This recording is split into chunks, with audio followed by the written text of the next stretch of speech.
want to come from the book of John chapter 14, verse 12 through 17. John chapter 14, verse 12 through 17. When you got it, say amen. Okay, please remain standing for the reading of the word. He says, truly, truly, I say to you, whoever believes in me will also do the works that I do, and greater works than these will he do, because I am going to the Father. Whatever you ask in my name, this I will do, that the Father may be glorified in the Son. If you ask me anything in my name, I will do it. Verse 15, he said, if you love me, you will keep my commandments. For some of you Bibles, it say, if you love me, then you will obey me. Okay? If you love me, then you will obey me. And I will ask the Father, and he will give you another helper to be with you forever. Verse 17, even the Spirit of truth, whom the world cannot receive, because it neither sees him nor knows him. You know him, for he dwells with you and will be in you. And the word of the Lord is already blessed. You may be seated. If I were used for a title today, it would be Walking in Obedience. Walking in obedience.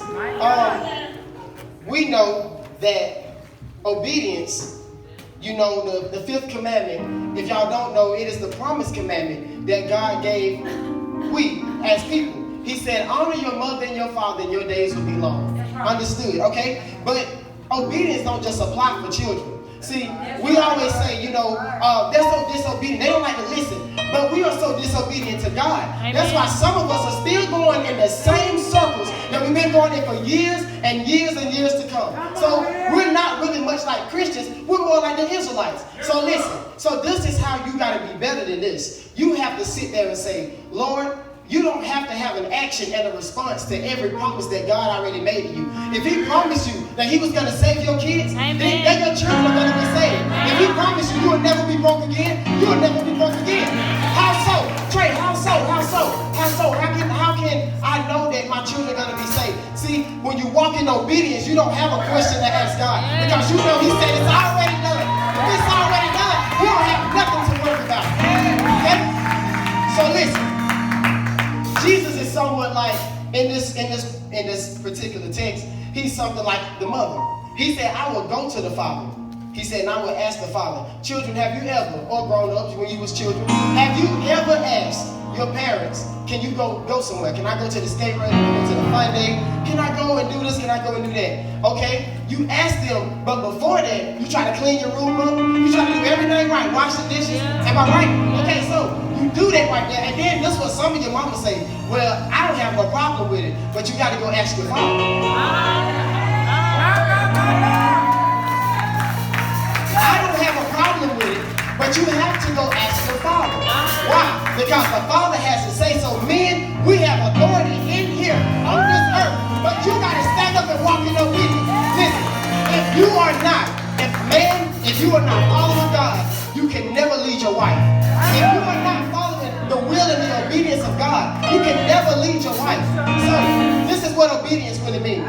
Obedience means, this is the dictionary. It says compliance with an order, request, a law, or submission to another's authority. Okay?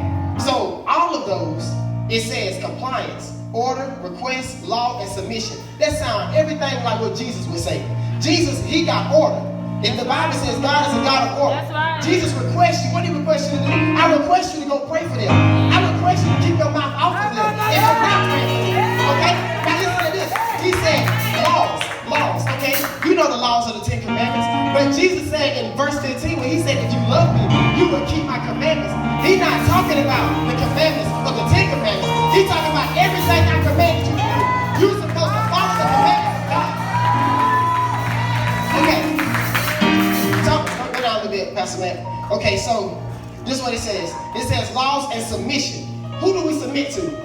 James 4:7 say what? Submit to who? God. Submit to God. Come on, Bible scholars. Submit to God. Listen, resist the devil and he will flee. That's what James 4:7 says. So, if all these things right here are complying or applying to what God is saying, why can't we do it? Because we are disobedient. Okay? Listen, when you walk in disobedience and you wonder why you ain't got your car yet, you wonder why you don't have no money in your pocket, you wonder why they got it, you don't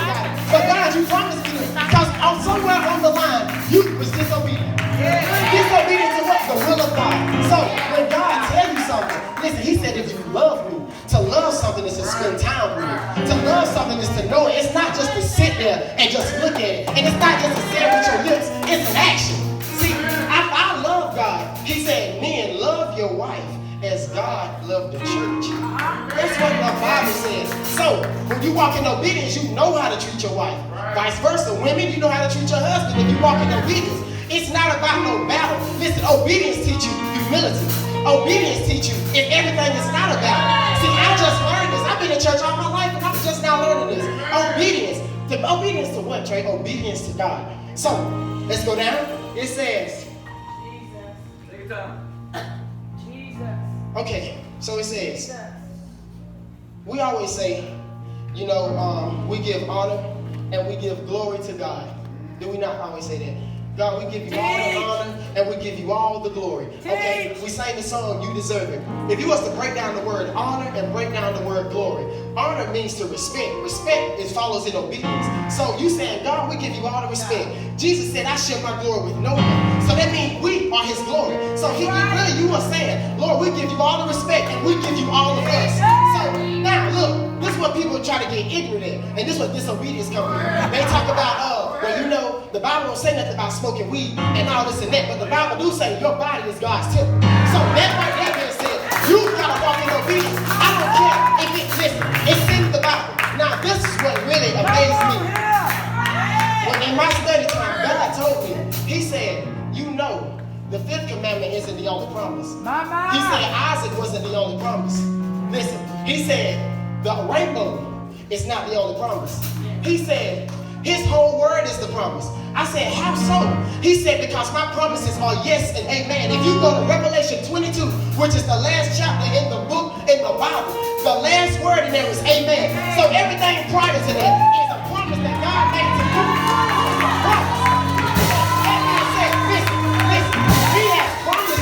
He has promised us longevity. So the fifth commandment, Trey, why would he promise us the fifth commandment? I don't know, father and mother, and the days will be long. Why it gotta be the fifth commandment? Because if you read in the understanding of five, it means grace. So when God said, when you honor your father and mother, I'm giving you grace over your life. Hallelujah. Okay? So listen, let me ask you this. Imagine if our pastor, if she didn't walk in the obedience of God, will all y'all really be sitting here? Or will we be at another day at church? Where they not speaking truth? They let you do what you want to do? See, a lot of people don't walk in obedience because obedience is movement off command. So when she commands you to do something, you got to move. Why? Because she isn't walking in obedience with God. So that means that we got to flow down from the head down. We got to do what she said, whether you like it or not. My father, my biological father is here today. A lot of people don't know, but it was a long time coming with me and him not seeing each other.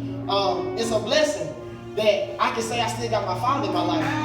So I'm not.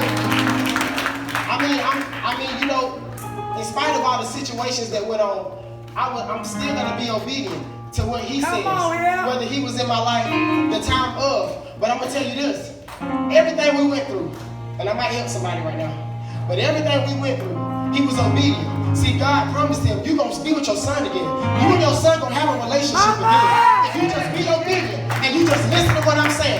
So listen, Trey, what does obedience require? A hush mouth. Come on. Because see, hush mouths lose battle. Hush mouths wins battle. Listen, you don't have to talk. I don't need you going to war with me and you running your mouth. Oh, what they yet? What we going to do? What they going to do? No. We don't need all that. See, the soldiers, they come in. Spies, they don't talk. See, when you going in, you making moves. You don't take time to worry about what they're doing.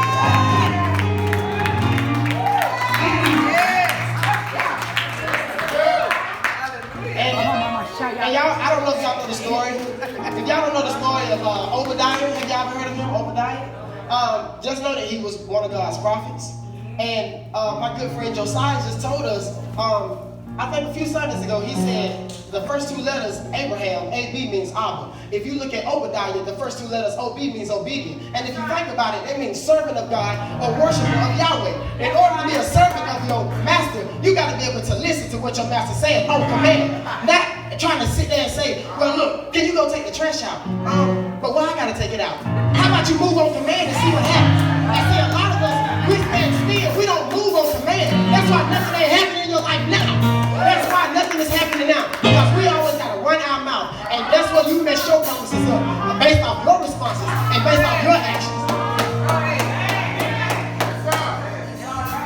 So let us be willfully let us not be willfully disobedient, gratifying the desires of our flesh, but instead let us submit to the Holy Spirit and to the will of God the Father. Listen, if we can't serve the same God if we're not walking in the same path.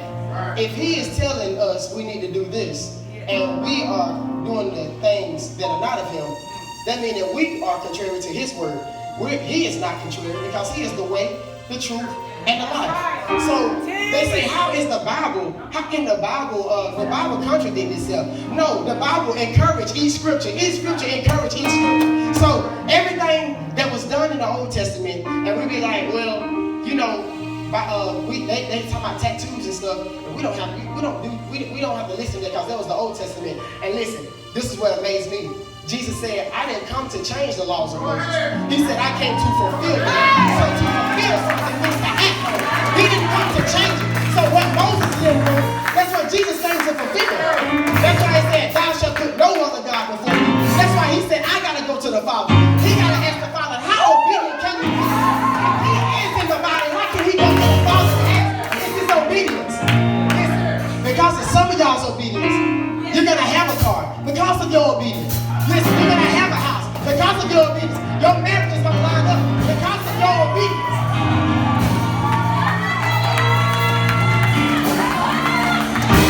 It's because of your obedience.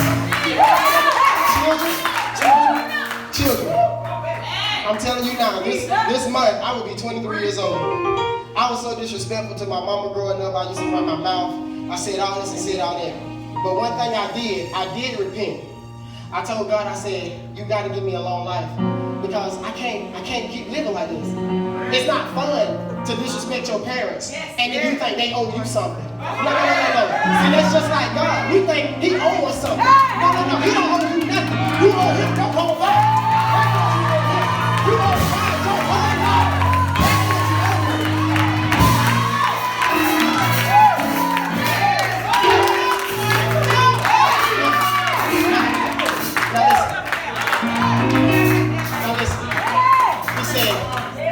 He said, if you love me, you'll keep my commandments, right? Okay? So God is saying, if you love me, you'll keep my commandments. So that don't matter. Whatever He commands you to do, if you love Him, listen, it's an agape love. That means unconditional. When you love something, you will fight for whatever to get to it. A lot of us ain't hungry for God. So then we just sit back and we just say, well, you know, God, I know you said you was going to do it. But since you didn't do it on my time, I'm just going to go ahead and do what I've been doing. See, that's disobedience. That's just like when you used to be young and, you know, your parents tell you, baby, don't go out and don't go party. And they tell you about that friend, okay? And see, we get close to people that don't have a house. We get close to people that sneak out at night. Sound a lot like the devil, don't it? He got to run his mouth. He got to make you feel bad about your parents. Tell you, your parents they not telling you truth. Ain't that the devil? Is that not the devil? So the devil tell you, man, your mama can't tell you, man, you come out with me, man, you gonna do this, we gonna do that. Or girl, come out here and party with us. And see, that's where disobedience come in. So now you wanna see your mama, and you wanna see your daddy, and you wanna see your family saved, but you gonna be disobedient. So that's why nobody can come in yet. So that being said, line up with the word of God. Line up with His word. He said, I am the way, the truth, and the life. So I had one of my children, and I'm about to close. I had one of my children, they asked me, they said, how do you know the Bible is truth? I told them, I said, well, we know we get awesome teachings every Sunday. But I told them, I said, the Bible is the truth because Jesus said, I am the way, the truth, and the life, okay? And then in John 1:1, He said, in the beginning was the Word. And the Word was God, and the Word was with God. So if God is the Word, and the word is true, then who can stand against it? See, and that's why our God, He gets mocked so much. Why? Because this is sound doctrine. And see, they don't like to hear sound doctrine. If you're going to come to this church, you're going to hear sound doctrine. So my thing is, you saying, man, I want my mama to change because, you know, she's smoking and partying and stuff. Well, you got to change first. Change first begins with us. The inside of you. And see, we don't want to change. We want to stay the same, but we want everything around us to line up the way we want. They're still walking in disobedience. So, the promise of God is yes and amen. So you ask God, you said, God, is my children going to be saved? He said yes. Why are you still responding to what he promised you? Listen, you don't have to keep responding to the same old thing. Keep on going to the same old prayers. Switch them up. God, I thank you for my child being saved, even if you don't see it.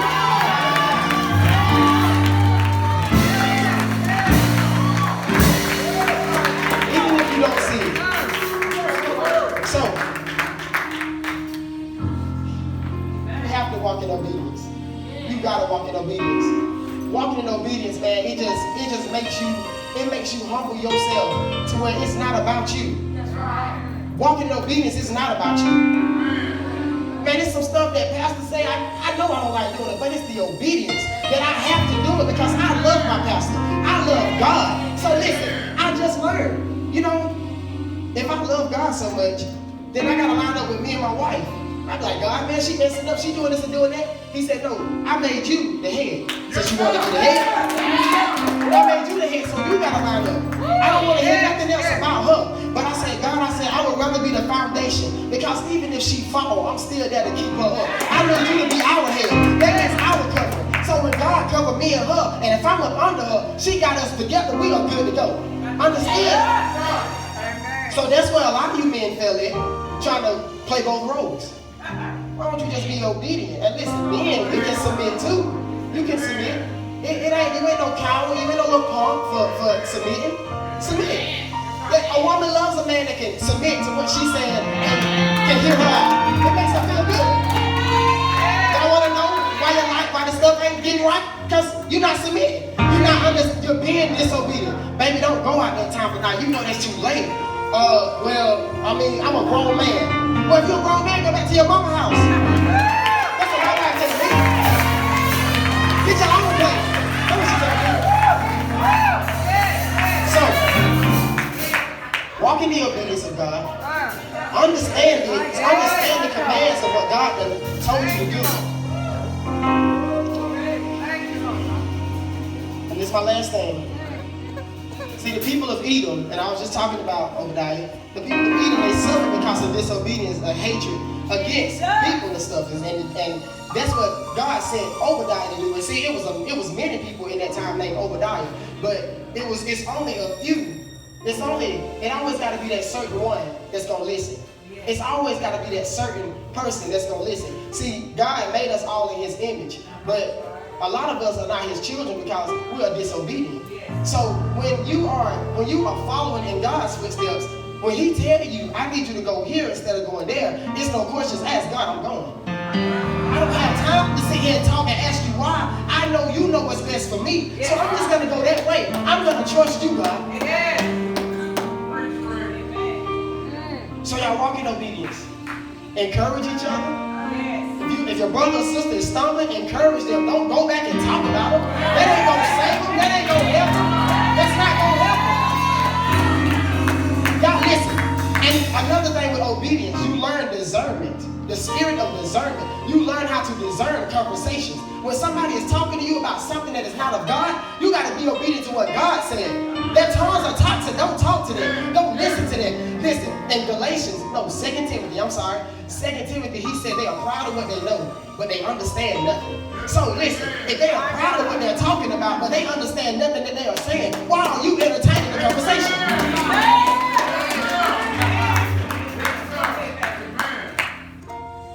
So I need y'all to, we gotta get this thing that's called obedience. Men, women, children, boys, girls, cousins, uncles, I don't care who you is. Everybody gotta obey somebody. You have to obey. Well, TREY pastor, she's over us, so who does she obey? God. That's why you are here today, because of the obedience of what she's doing with God. That's why a lot of us are still standing today. But children, line up. Grown people, line up. Husbands, line up. We gotta line up. Time is closer. Time is closer. And I'm closing right here. But just imagine if Jesus wasn't obedient to going to the cross. Imagine if he wasn't obedient to saying, Death, I'm going to listen. I'm going to do what you want me to do. I'm going to die because I got to die for these people. children, y'all ain't even got grandchildren, and he done died for them already. That's that blood that covers everything. His blood covers everything. Hallelujah.